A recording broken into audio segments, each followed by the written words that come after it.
Hi, good morning, my dear student. Today we are going to start Bhakti Supit edition, chapter 6, class 12th history. In this chapter, today we will discuss 5.2 the popular practices of Islam. We will read about some important information about Islam and Islamic rulers who ruled on India from 8th to 18th century and what was their religious policy, what was their political policy which was imposed on India. We have discussed in broad our previous video. Today we will discuss the popular practices of Islam. The development that followed the coming of Islam were not confined to ruling elites.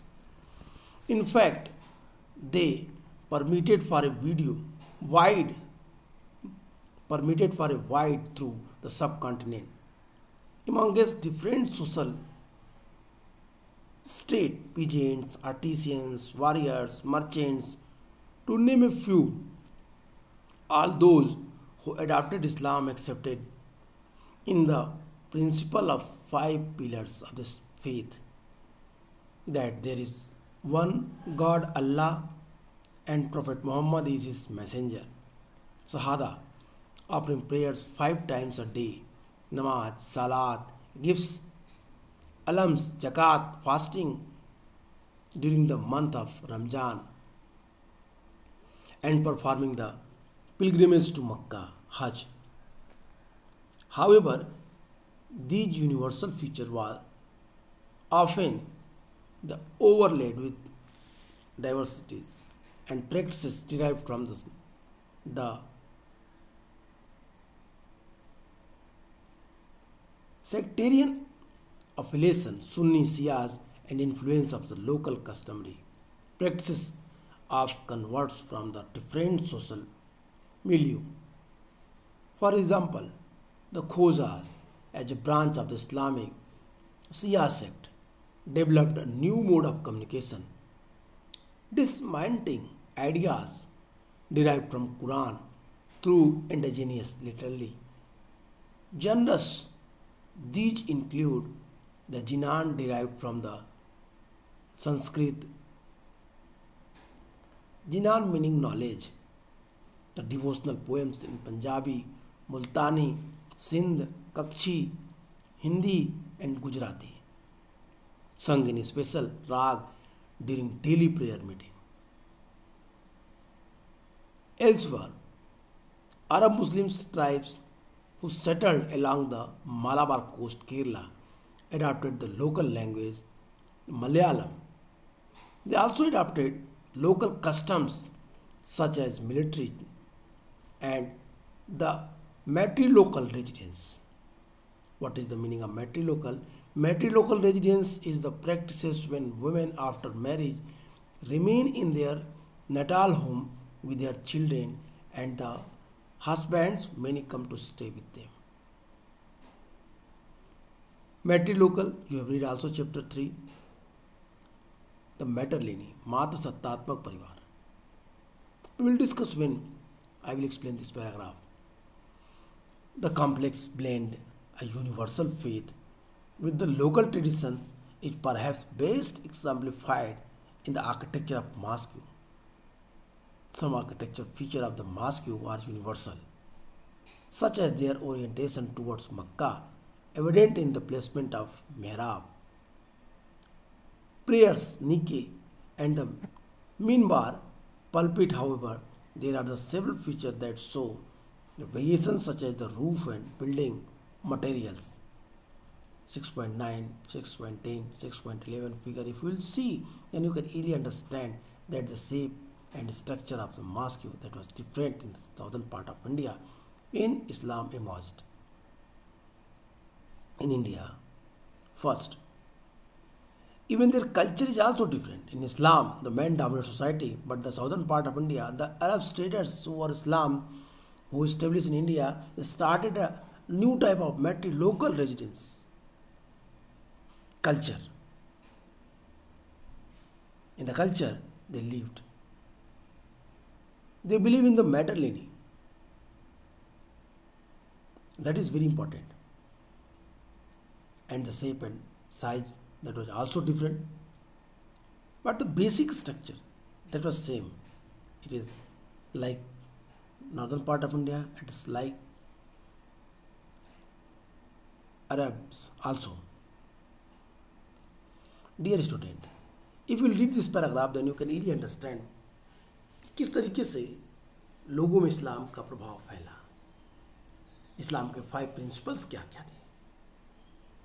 इस्लाम के आगमन के बाद जो परिवर्तन हुए वे शासक वर्ग तक ही सीमित नहीं थे, ये अभी तो पूरे महाद्वीप में दूर दराज तक विभिन्न सामाजिक समुदायों, किसान, शिल्पी, योद्धा, व्यापारियों के बीच फैल गए। It was wide spread among all artisans, warriors, peasants, common people, officials, rulers also. The huge amount of people attracted Islam during that time. जिन लोगों ने इस्लाम कबूल किया, the persons who accepted Islam, they have to follow the 5 important principles of Islam. 5 principles इस्लाम के क्या थे? तो first, अल्लाह एकमात्र ईश्वर है, only one God, that is Allah. पैगंबर मोहम्मद उनके रसूल या दूत या शहादा है। दिन में 5 बार नमाज पढ़ी जानी चाहिए, खैरात या जक़ात बांटनी चाहिए, रमज़ान के महीने में रोज़ा रखनी चाहिए और धार्मिक तीर्थ यात्रा, रिलीजियस पिलग्रिमेज, मक्का या हज की यात्रा की जानी चाहिए। That is the 5 principle which have to follow all the Muslims equally. Namaz, zakat, roza, Hajj and kalma. Kalma it means God, that is one, that is Allah. जक़ात लोगों को गिफ्ट या डोनेशन। तो ये जो चीज़ें थी इनको सभी इस्लाम के फॉलोअर्स को मानना पड़ता था, किंतु इन सार्वभौमिक तत्वों में अक्सर सांप्रदायिक शिया और सुन्नी की वजह से तथा स्थानीय जो धार्मिक क्रियाकलाप थे, लोकाचार थे, ये स्थानीय लोकाचारों से ये धर्म प्रभावित होता था। लोग जो बड़ी संख्या में इस्लाम की तरफ कन्वर्ट हुए थे, उन लोगों के माध्यम से भी इसमें परिवर्तन दिखाई दिया। उदाहरण के लिए अगर देखें तो एक खोजा इस्माइली शिया है समुदाय के लोग, खोजा समुदाय के लोग कुरान के विचारों की अभिव्यक्ति के लिए देसी साहित्यिक विधा का सहारा लिया। कुरान को उन्होंने एक नए रूप में लिखा, फोक आइडियोलॉजी के आधार पे। वो लिखते हैं जीनन, व्युत्पत्ति जिसकी संस्कृत शब्द से हुई है, जीनन के आधार पर उन्होंने कुरान को एक बार फिर लिखा। भक्ति गीत जो राग से निबद्ध थे, पंजाबी, मुल्तानी, सिंधी, कच्छी, हिंदी और गुजराती में दैनिक प्रार्थनाओं के दौरान गाए जाते थे, इनके द्वारा लिखे गए ये जीनन, ये हाइम्स, ये प्रेयर्स। इसके अलावा अरब मुसलमान व्यापारी जो मालाबार तट, केरल के किनारे बसे, उन्होंने न केवल स्थानीय मलयालम भाषा को अपना लिया, अपितु तो स्थानीय जो समाज में प्रचलित मान्यताएं थीं, व्यवहार थे, रीति रिवाज थे, उन्हें भी एक्सेप्ट किया। जैसे मैटरलिनी, जैसे मैट्रिलोकल कल्चर को भी उन्होंने एक्सेप्ट किया। इस्लाम या elsewhere Arab Muslim status who settled along the Malabar coast, they accepted. And that is the very important thing, that the complex blend of universal faith with the local traditions is the perhaps but exemplified in the architecture of Mosque. I have also discussed about that. The Mosque architecture that was different. एक सार्वभौमिक धर्म की स्थापना आचारों के संग जटिल मिश्रण था। इस्लाम के अपने विश्वास भारत में आने के बाद भारतीय संस्कृति से प्रभावित हुए। इसका सर्वोत्तम उदाहरण था मस्जिदों की निर्माण शैली, स्थापत्य कला, आर्किटेक्चर ऑफ द मॉस्क।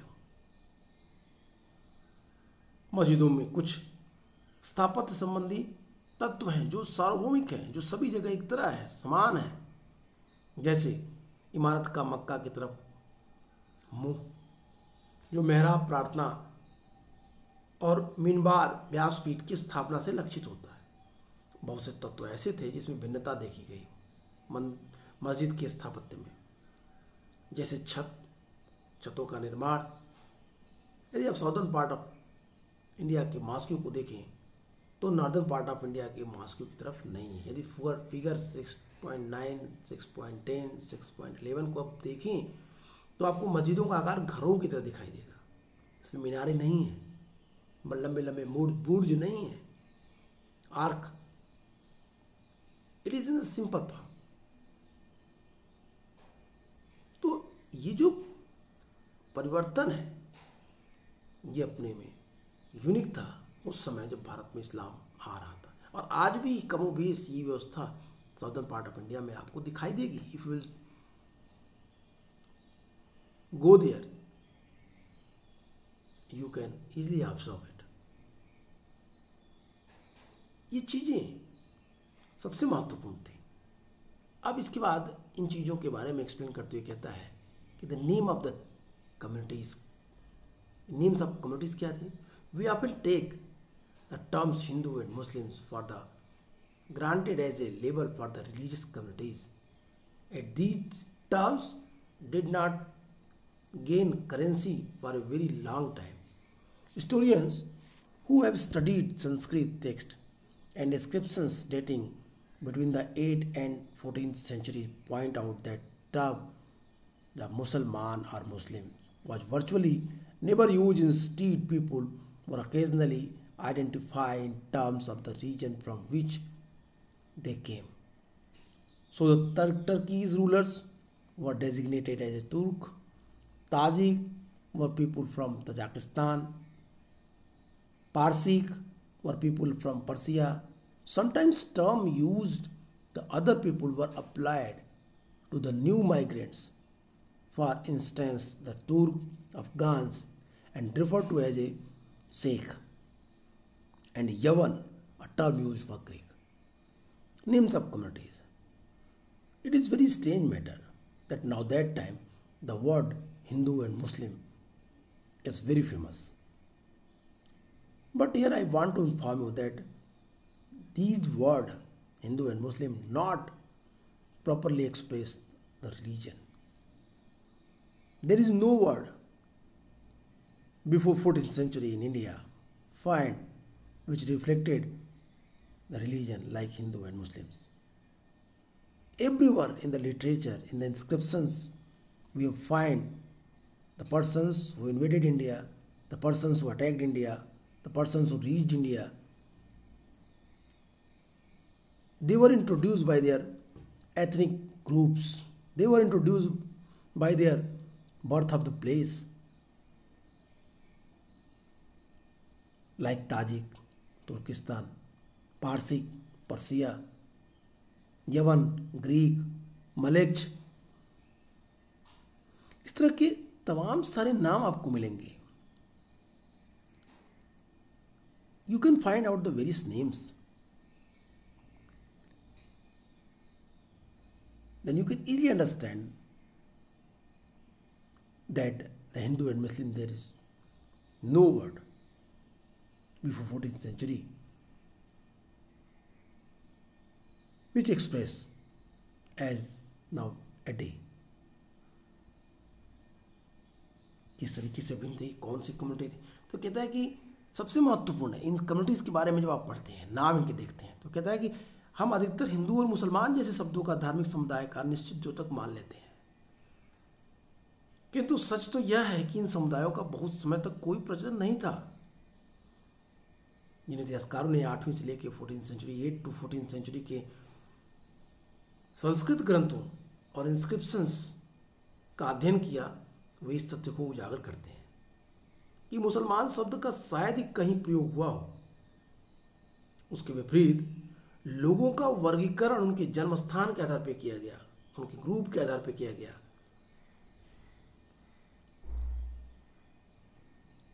जैसे तुर्की मुसलमानों को तुरुस्क कहा गया, तजाकिस्तान से आए हुए लोगों को ताजिक, पर्सिया से आए हुए लोगों को पारसी, और कभी कभी अन्य लोगों को भी कुछ नाम दिए गए उनके प्रवास क्षेत्र के नाम है। अफगान, अफगानी, तुर्क, तुर्की, और मलिक्च जो बाहर से आए थे। इसके साथ ही साथ कुछ वर्ड जैसे यवन जो ग्रीक्स के लिए थे, यूनानियों के लिए थे, इस तरह के शब्दों का प्रयोग मिलता है। इन प्रवासी समुदायों के लिए एक अधिक सामान्य शब्द मलिक्च था, जो इस बात की ओर इंगित करता है कि वह वर्ण तथा नियमों का पालन नहीं करते थे, ऐसी भाषाएं बोलते थे जो संस्कृत से नहीं उत्पन्न हुई थी। हालांकि ऐसे शब्द में हीन भावना निहित थी, किंतु इन्हें एक ऐसे स्पष्ट मुसलमान धार्मिक समुदाय के लिए शायद ही प्रयुक्त किया जाता था जो हिंदू समुदाय के विपक्ष में हो। जैसा कि हमने अध्याय 5 में देखा, हिंदू शब्द अनेक तरह से इस्तेमाल किया जाता था और इसे धार्मिक समुदाय के अर्थ में सीमित नहीं किया जा सकता है। धर्म के रूप में ही सिर्फ इसे मान लें, ऐसा नहीं है। The moral general term these migrants communities was Malech, indicating that they did not observe the norms of the caste society and spoke language that were not derived from Sanskrit. Such terms sometimes had the derogatory connotations, but they relied that denoted a distinct religious community of the Muslims in opposition to Hindu, and as we saw, the term Hindu was used in the variety of ways not necessarily restricted to a religious connection, which I explain. Then you preserve in your mind that word Hindu and Muslim, it is not properly expressed the religion Hindu and Muslim. Word Hindu and Muslim is not expressed the religion Hindu and Muslim. That is very important. Next topic, the growth of Sufism. In the early century of Islam, a group of religious minded people called Sufi turned to asceticism and mysticism in the protest against the growing the materialism, the caliphates are the religious and the political institution. They were critical of the dogmatic definitions and scholastic methods of the interpreting the Quran and Sunnah adopted by theologians.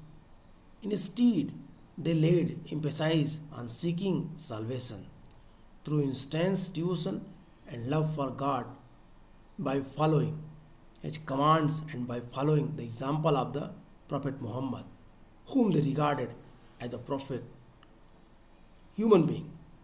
The Sufi thus sought an interpretation of the Quran on the basis of their personal experience. सूफी मत का विकास कैसे हुआ? तो कहते हैं इस्लाम की प्रारंभिक शताब्दियों में धार्मिक और राजनीतिक संस्था के रूप में खिलाफत की बड़ी महत्वपूर्ण स्थिति प्राप्त कर ली। ये लोग जो इस्लामिक एक्सट्रीमिस्ट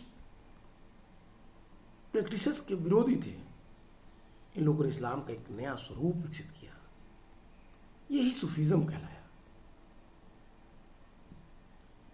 इस्लाम की कट्टरता के खिलाफ जो आध्यात्मिक विचारधारा उत्पन्न हुई, इन आध्यात्मिक लोगों का रहस्यवाद और वैराग्य की ओर झुकाव बढ़ा, इन्हें सूफी कहा गया।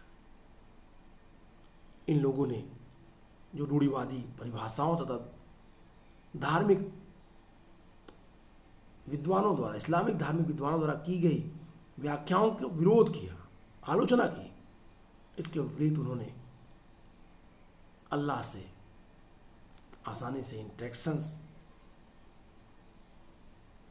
करने के लिए उसकी एक स्पिरिचुअल एक्सप्लेनेशन किया। इन लोगों ने रूढ़िवादी परिभाषाओं और धर्माचार्यों द्वारा की गई कुरान की सुन्ना, पैगंबर के व्यवहार की बौद्धिक व्याख्या की आलोचना की। उसके विरुद्ध उन्होंने मुक्ति की प्राप्ति के लिए ईश्वर की भक्ति और उनके आदर्शों का पालन पर बल दिया। लाइक भक्ति ट्रेडिशंस, इन लोगों ने भी अल्लाह से इंटरेक्शन के लिए भक्ति का माध्यम एक्सेप्ट किया। उसी को इन्होंने प्रचारित और प्रसारित किया। उन्होंने पैगंबर मोहम्मद को इंसान कामिल या सर्वोत्तम इंसान के रूप में बताते हुए उनका अनुसरण करने की सीख दी। सूफियों ने कुरान की व्याख्या अपने निजी अनुभवों के आधार पर किया। ये सबसे महत्वपूर्ण था। इस तरीके से एक नया रिलीजियस रिफॉर्म हमें इस्लाम के अंदर दिखाई देता है। Sufi saint, they were highly opposed the extreme practice of Islam. They denied the explanation of Prophet Muhammad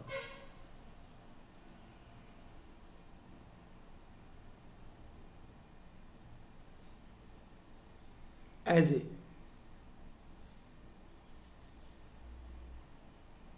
ulema explained. Even they believed that Prophet Muhammad was insan kamil, a superior human in the world. They believed that he was Shahada of Islam, he was Shahada of Allah. But except it, they felt that without ritual and extremism, we can flourish on the basis of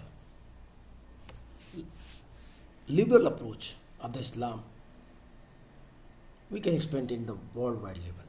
They believe, उनका ऐसा विश्वास था कि मौलानाओं के द्वारा जो prophet Mohammad की व्याख्या की गई वो इसके विरुद्ध थे।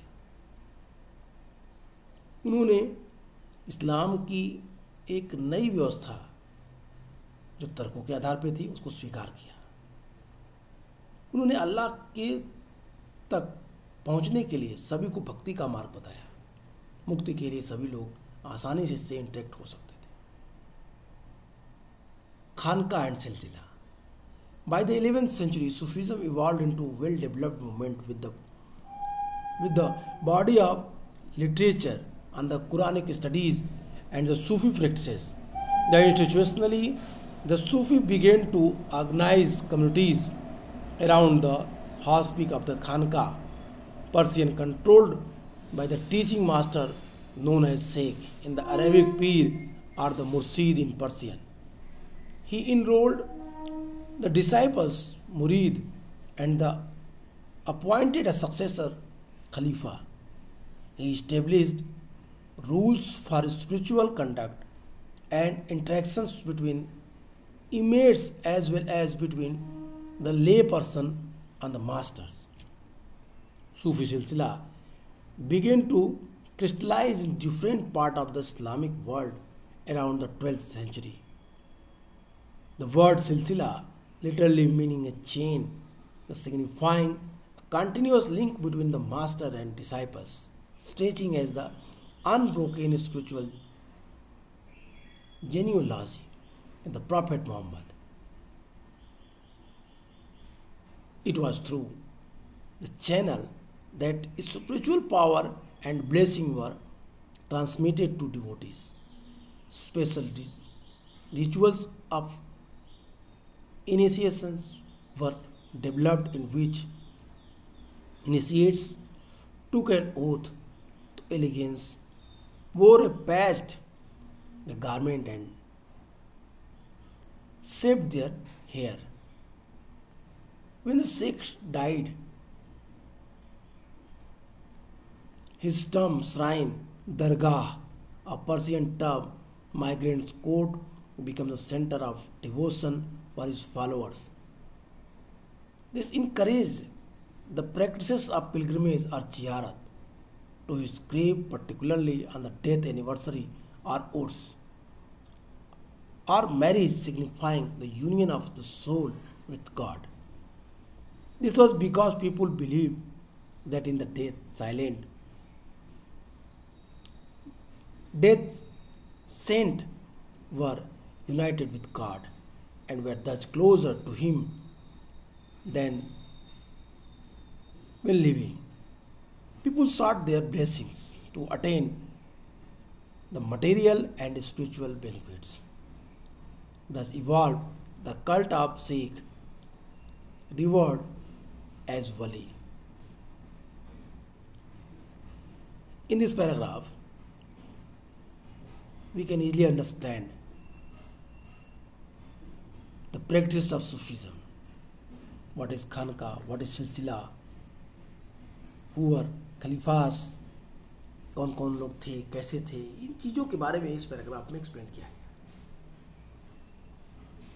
खानका और सिलसिला क्या थी। 11वीं सेंचुरी तक आते आते सूफीज़म पूर्ण रूप से विकसित स्तर पर पहुंच गया था, एक महत्वपूर्ण आंदोलन के रूप में विकसित हो चुका था। सूफी अपने एक संगठन, समुदाय, खानका के इर्द गिर्द स्थापित करते थे। सूफी अपने आसपास के क्षेत्रों पे खानका, जहाँ वो रहते थे, खानका बनाते थे। खानका का नियंत्रण शेख, पीर अथवा मुर्शीद के हाथ में था और अनुयायियों को मुरीद कहते थे। अनुयायियों की भर्ती की जाती थी खानका में और अपने वारिस को उन्हीं अनुयायियों में, उन्हीं फॉलोअर्स में से शेख अपॉइंट कर देता था। आध्यात्मिक व्यवहार, नियम निर्धारित करने का काम खानका में रहने वाले लोगों के लिए पीर करते थे। शेख जन सामान्य के बीच जो रिलेशंस था उसको सामान्य और निश्चित करने का जिम्मेदारी शेख के ऊपर थी, सूफी संत के ऊपर थी। सूफी सेंट इस बातों का ध्यान रखते थे कि समाज का हर वर्ग एक सिमिलरिटीज के आधार पर वहाँ रहे। 12वीं सेंचुरी तक आते आते इस्लामी दुनिया में सूफी सिलसिलों का गठन होने लगा। सिलसिला का शाब्दिक अर्थ है जंजीर, चेन, जो शेख और मुरीद के बीच के अंतर, जो शेख और मुरीद के बीच के अंतर को ख़त्म कर दे, वो निरंतर एक दूसरे से जुड़े रहें। सिलसिला इट मीन्स चेन। और ये चेन कहाँ तक जाएगी, तो कहता है जिसकी पहली अटूट कड़ी पैगंबर मोहम्मद से जुड़ी है। इस कड़ी के द्वारा आध्यात्मिक शक्ति और आशीर्वाद मुरीदों तक पहुँचता है। दीक्षा के विशिष्ट अनुष्ठान विकसित किए गए, जिनमें दीक्षित को निष्ठा का वचन देना होता था और सिर मुड़ाकर ठेगड़ी लगे वस्त्र धारण करते थे। पीर की मृत्यु के बाद, टीचर्स की मृत्यु के बाद उसकी दरगाह, फारसी में इसका अर्थ दरबार, दरगाह का अर्थ होता है दरबार, उसके मुरीदों के लिए भक्ति का स्थल बन जाते थे। इस तरह पीर की दरगाह पर जियारत के लिए जाने की, खास तौर से उसकी बरसी के अवसर पर परिपाटी चलने के लिए। इस परिपाटी को उर्स, विवाह मायने, पीर की आत्मा का ईश्वर में मिलन। उर्स का मतलब था जिस दिन टीचर्स की मृत्यु हुई, जिस दिन टीचर की आत्मा गॉड में जाके समाहित हो गई, मिल गई, उसको वो उर्स के रूप में मनाते थे, त्यौहार के रूप में मनाते थे। क्योंकि लोगों का मानना था कि मृत्यु के बाद पीर ईश्वर से एकीभूत हो गए, मिल गए और इस तरह पहले की बजाय उनके अधिक करीब हो गए। लोग आध्यात्मिक और ऐहिक कामनाओं की पूर्ति के लिए इनका आशीर्वाद लेने जाते थे और यहाँ से एक नई परिपाटी शुरू हुई। अगर आप एक पॉइंट और देख लें लास्ट का, जब कहता है कि outside the khanqah some mystical initiated movements based on the radical interpretation of the Sufi ideals. कुछ रहस्यवादियों ने सूफी सिद्धांतों की मौलिक व्याख्या के आधार पर नवीन आंदोलनों की नींव रखी। सूफीज्म के आधार पर नए सेक्ट बने। Many scorned the khanqah and to the mendicancy, the observe celibacy They ignored rituals and observed extreme forms of the asceticism. They were known by different names: Kalandars, Madari, Malang, Haidari, etc. Because of their the deliberate